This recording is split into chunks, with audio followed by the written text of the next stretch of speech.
झील देखा जाई फेरिबा बेले दुर्घटना ए दुर्घटन दुई जनक मृत्यु होता बेले तीन जन गुरुतर होती जयपाटना घटी दुर्घटना मृतक होती बापा लालधर राउत 5 वर्षर पुओ।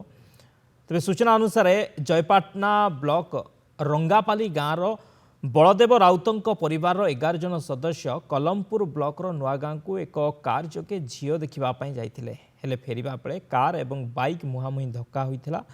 ठेलको मुंडा दे जाउथिबा बाम केनाल भितर को पशि जाइथिला कारटी। तेज दुर्घटना पर अंचलवासी परिवार लोकों को उद्धार करथिबा बेले जयपाटना अग्निशम बाहिनी शिशुटी को उद्धार करथिला। तेज आहतों को जयपाटना गोष्ठी स्वास्थ्य केन्द्र में भर्ती करा जायछि। से पिला रंगालपाली लोक धरिक जीतला 10टा लोक कन्या देखी जीतला नुहागा से फिरला समय से बाइक के पिटी कर से केनाल भीतर झपे गाड़ी से बैस 11 जन बाइक वाला जी कर उतरी कर से लोक के घिचा घुची गला से लोक फेरारी गला।